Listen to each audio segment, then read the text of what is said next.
महासागरीय जल संचयन। महासागरीय जल स्थिर न होकर गतिमान है।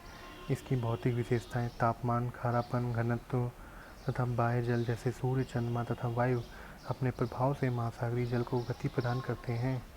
महासागरीय जल में क्षैतिज व ऊर्ध्वाधर दोनों प्रकार की गतियाँ होती हैं। महासागरीय धाराएं व लहरें क्षैतिज गति से संबंधित हैं। ज्वारभाटा ऊर्ध्वाधर गति से संबंधित है। महासागरीय धाराएं एक निश्चित दिशा में बहुत बड़ी मात्रा में जल का लगातार बहाव है, जबकि तरंगे जल की क्षैतिज गति हैं। धाराओं में जल एक स्थान से दूसरे स्थान पर पहुंचता है, जबकि तरंगों में जल गति नहीं करता है, लेकिन तरंग के आगे बढ़ने का क्रम जारी रहता है। ऊर्ध्वाधर गति महासागरों एवं समुद्रों में जल के ऊपर उठने तथा नीचे गिरने से संबंधित है। सूर्य तथा चंद्रमा के आकर्षण के कारण महासागरीय जल एक दिन में 2 बार ऊपर उठते हैं एवं नीचे गिरते हैं। अधिस्थल से ठंडे जल का उत्प्रवाह एवं अवप्रवाह महासागरीय जल के ऊर्ध्वाधर गति के प्रकार हैं। तरंगे वास्तव में ऊर्जा हैं, जल नहीं, जो कि महासागरीय सतह के आर पार गति करती हैं। तरंगों में जलकर छोटे वृत्ताकार रूप में गति करते हैं। वायु जल को ऊर्जा प्रदान करती हैं, जिससे तरंगे उत्पन्न होती हैं। वायु के कारण तरंगे महासागर में गति करती हैं तथा ऊर्जा तटरेखा पर निर्मुक्त होती है। सतह जल की गति महासागरों के गहरे तल के स्थिर जल को कदाचित ही प्रभावित करती हैं। जैसे ही एक तरंग महासागर के तट पर पहुंचती है, इसकी गति कम हो जाती है। ऐसा गत्यात्मक जल के मध्य आपस में घर्षण होने के कारण होता है तथा जब जल की गहराई तरंग के तरंगदैर्ध्य के आधे से कम हो जाती है, तब तरंग टूट जाती है। बड़ी तरंगें खुले महासागरों में पाई जाती हैं। तरंगें जैसे ही आगे की ओर बढ़ती हैं, बड़ी होती जाती हैं तथा वायु से ऊर्जा को अवशोषित करती हैं। अधिकतर तरंगें वायु के जल की विपरीत दिशा में गति से उत्पन्न होती हैं। जब 2 नॉट या उससे कम वाली समीर शांत जल पर बहती है, तब छोटी छोटी उर्मिकाएँ रिपल्स बनती हैं तथा वायु की गति बढ़ाने के साथ ही इनका आकार बढ़ता जाता है। जब तक इनके टूटने से सफ़ेद बुलबुले नहीं बन जाते, तट के पास पहुँचने, टूटने तथा सफ़ेद बुलबुलों में सर्फ की भांति घुलने से पहले तरंगें हजारों किलोमीटर की यात्रा करती हैं। एक तरंग का आकार एवं आकृति उसकी उत्पत्ति को दर्शाता है। युवा तरंगें अपेक्षाकृत ढाल वाली होती हैं तथा संभवतः स्थानीय वायु के कारण बनी होती हैं। कम एवं नियमित गति वाली तरंगों की उत्पत्ति दूरस्थ स्थानों पर होती है, संभवतः दूसरे गोलार्ध में। तरंग के उच्चतम बिंदु का पता वायु की तीव्रता के द्वारा लगाया जाता है, यानी ये कितने समय तक प्रभावी हैं तथा उस क्षेत्र के ऊपर कितने समय से एक ही दिशा में प्रवाहमान है। तरंगें गति करती हैं क्योंकि वायु जल को प्रभावित करती हैं, जबकि गुरुत्वाकर्षण बल तरंगों के शिखरों को नीचे की ओर खींचता है। गिरता हुआ जल पहले वाले गर्त को ऊपर की ओर धकेलता है एवं तरंग नए स्थिति में गति करती हैं। तरंगों के नीचे जल की गति वृत्ताकार होती है। यह इंगित करता है कि आती हुई तरंग पर वस्तुओं का वहन आगे तथा ऊपर की ओर होता है एवं लौटती हुई तरंग पर नीचे तथा पीछे की ओर।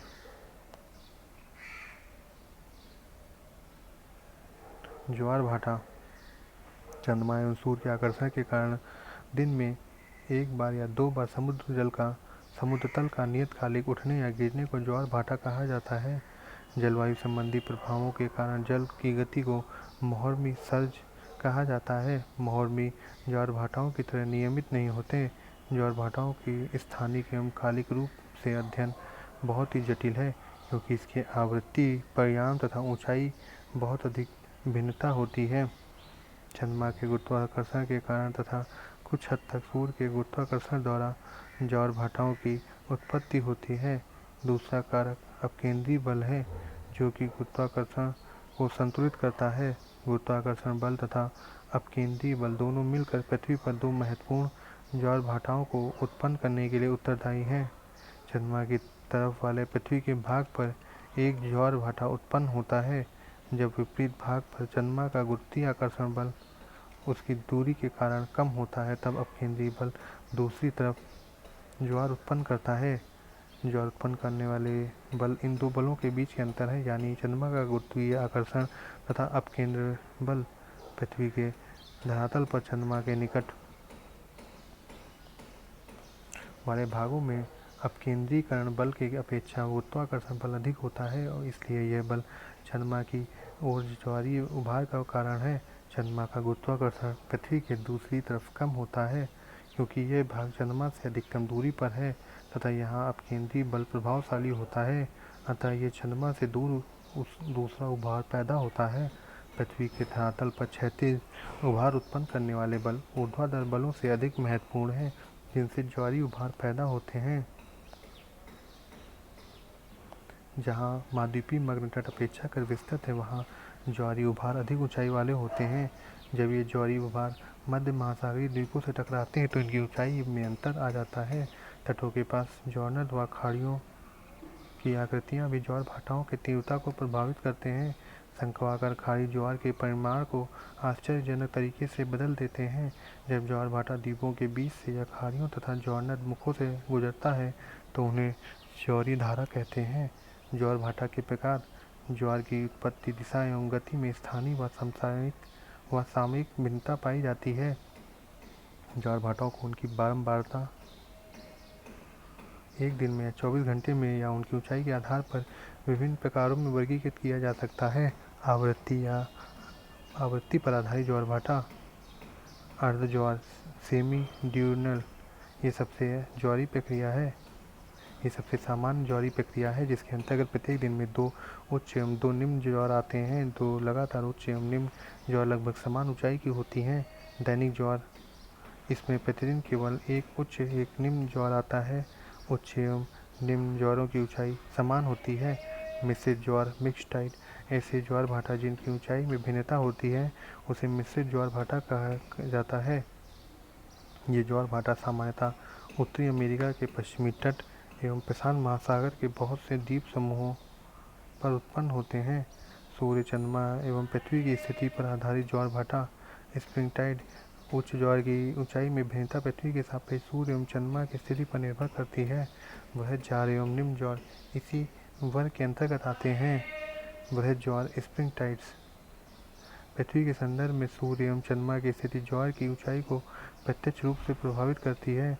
जब तीनों एक सीधी रेखा में होते हैं तब ज्वारीय उभार अधिकतम होता है। इसको वृहद ज्वार भाटा कहा जाता है तथा ऐसा महीने में 2 बार होता है, पूर्णिमा के समय तथा दूसरा अमावस्या के समय।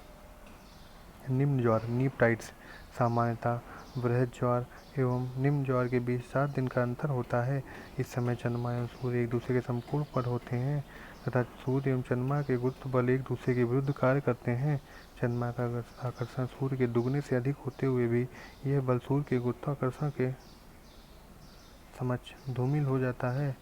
चंद्रमा का आकर्षण अधिक इसलिए है क्योंकि ये पृथ्वी के अधिक निकट है।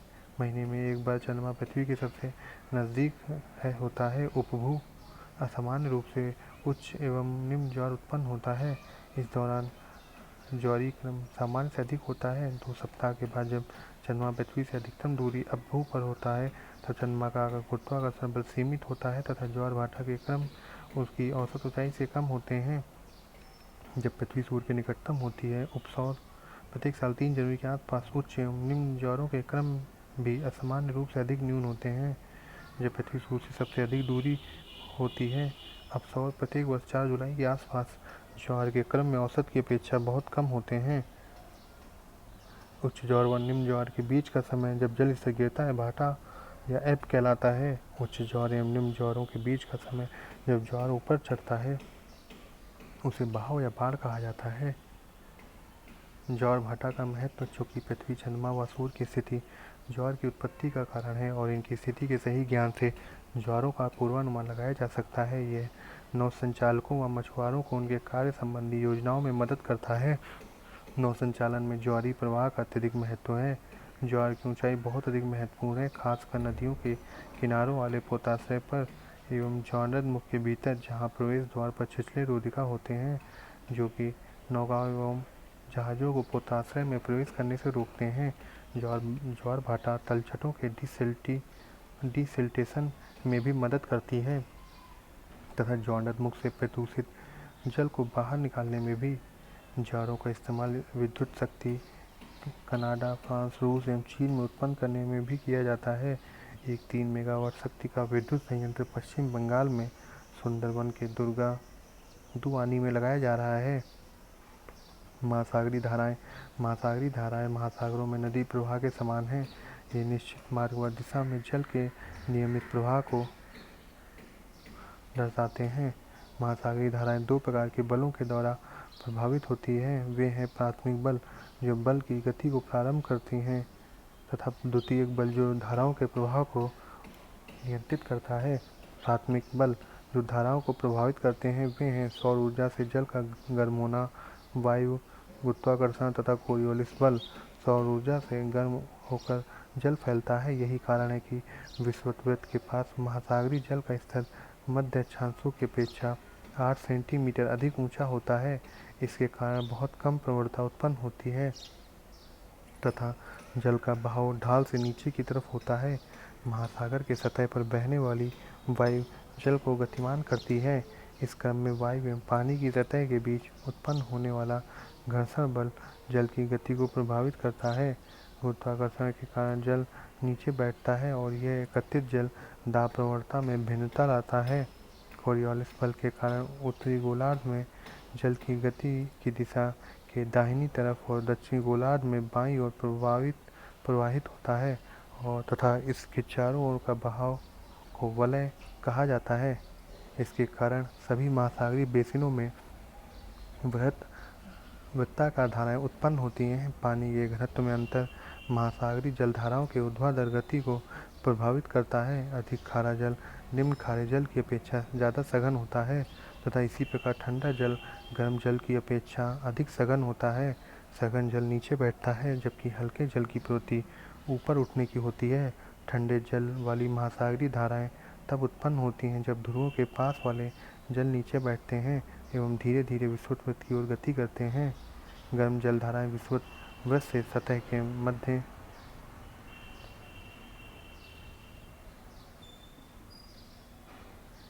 होते हुए ध्रुवों की ओर जाती हैं और ठंडे जल का स्थान लेती हैं।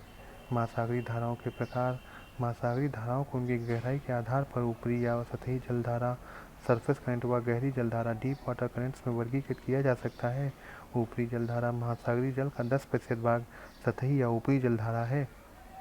ये धाराएं महासागरों में 400 मीटर की गहराई पर उपस्थित होती हैं।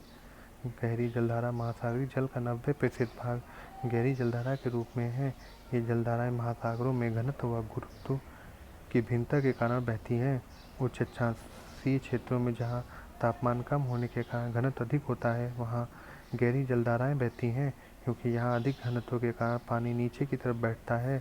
महासागरीय धाराओं को तापमान के आधार पर गर्म व ठंडी जलधाराओं में वर्गीकृत किया जाता है। ठंडी जलधाराएं ठंडा जल गर्म क्षेत्रों में लाती हैं। ये महाद्वीपों के पश्चिमी तट पर बहती हैं। ऐसा दोनों गोलार्धों में निम्न व मध्य अक्षांशीय क्षेत्रों में होता है और उत्तरी गोलार्ध के उच्च अक्षांशीय क्षेत्रों में ये जलधाराएं महाद्वीपों के पूर्वी तट पर बहती हैं। गर्म जलधाराएं गर्म जल को ठंडे जल क्षेत्रों से पहुँचाती हैं और प्रायः महाद्वीपों के पूर्वी तट पर बहती हैं। दोनों गोलार्धों के निम्न व मध्य अक्षांशीय क्षेत्रों में। उत्तरी गोलार्ध में जलधाराएं उच्च अक्षांशीय क्षेत्रों में महाद्वीपों के पश्चिमी तटों पर बहती हैं। प्रमुख महासागरीय धाराएं प्रचलित पवनों और कोरियोलिस प्रभाव से अत्यधिक प्रभावित होती हैं। महासागरीय जलधाराओं का प्रवाह वायुमंडलीय प्रवाह से मिलता जुलता है। मध्य अक्षांशीय क्षेत्रों में महासागरों पर वायु प्रतिचक्रवात के रूप में बहती है। दक्षिणी गोलार्ध में ये प्रवाह उत्तरी गोलार्ध की अपेक्षा अधिक स्पष्ट है। महासागरीय धाराएं भी लगभग इसी के अनुरूप प्रवाहित होती हैं। उच्च अक्षांशीय क्षेत्रों में वायु प्रवाह मुख्यतः चक्रवात के रूप में होता है और महासागरीय धाराएं भी इसी का अनुकरण करती हैं। मानसून प्रधान क्षेत्रों में मानसून पवनों का प्रवाह जलधाराओं के प्रवाह को प्रभावित करता है। निम्न अक्षांशों में बहने वाली गर्म जलधाराएं कोरियोलिस प्रभाव के कारण उत्तरी गोलार्ध में अपनी बाईं तरफ और दक्षिणी गोलार्ध में अपने दाईं तरफ मुड़ जाती हैं। महासागरीय जलधाराएं भी वायुमंडलीय प्रवाह की भांति अक्षांशों से ऊष्मा को स्थानांतरित करते हैं। आर्कटिक व अंटार्कटिक क्षेत्रों की ठंडी जलधाराएं उष्णकटिबंधीय व विषुवत क्षेत्रों की तरफ प्रवाहित होती हैं, जबकि यहाँ की गर्म जलधाराएं ध्रुवों की तरफ जाती हैं। विभिन्न महासागरों की प्रमुख जलधाराओं को मानचित्र 1403 में दर्शाया गया है। महासागरीय धाराओं के प्रभाव। महासागरीय धाराएं मानवीय क्रियाओं को प्रत्यक्ष व अप्रत्यक्ष रूप से प्रभावित करती हैं। उष्ण व उपोष्ण कटिबंधीय क्षेत्रों में महाद्वीपों के पश्चिमी तटों पर ठंडी जलधाराएं बहती हैं। विस्तृत क्षेत्रों को छोड़कर उनके औसत तापमान अपेक्षाकृत कम होते हैं व साथ ही दैनिक व वार्षिक तापांतर भी कम होता है। यहाँ कोहरा छा जाता है। यद्यपि ये क्षेत्र प्रायः शुष्क हैं। मध्य व उच्च अक्षांशों में महाद्वीपों के पश्चिमी तटों पर गर्म जलधाराएं बहती हैं, जिसके कारण वहाँ एक अलग जलवायु पाई जाती है। इन क्षेत्रों में ग्रीष्म ऋतु अपेक्षाकृत कम गर्म और शीत ऋतु अपेक्षाकृत मृदु होती है। यहाँ वार्षिक तापांतर भी कम होता है। उष्ण व उपोष्ण कटिबंधीय क्षेत्रों में गर्म जलधाराएं महाद्वीपों के पूर्वी तटों के समानांतर बहती हैं। इसी का यहाँ जलवायु गर्म व आर्द्र होती है। ये क्षेत्र उपोष्ण कटिबंध के प्रति चक्रवाती क्षेत्रों के पश्चिमी किनारों पर स्थित है, जहाँ गर्म व ठंडी जलधाराएं मिलती हैं। वहाँ ऑक्सीजन की आपूर्ति प्लैंकटन बढ़ोतरी में सहायक होती है, जो मछलियों का प्रमुख भोजन है। संसार के प्रमुख मत्स्य क्षेत्र इन्हीं क्षेत्रों, जहाँ गर्म व ठंडी जलधाराएं मिलती हैं, में पाए जाते हैं।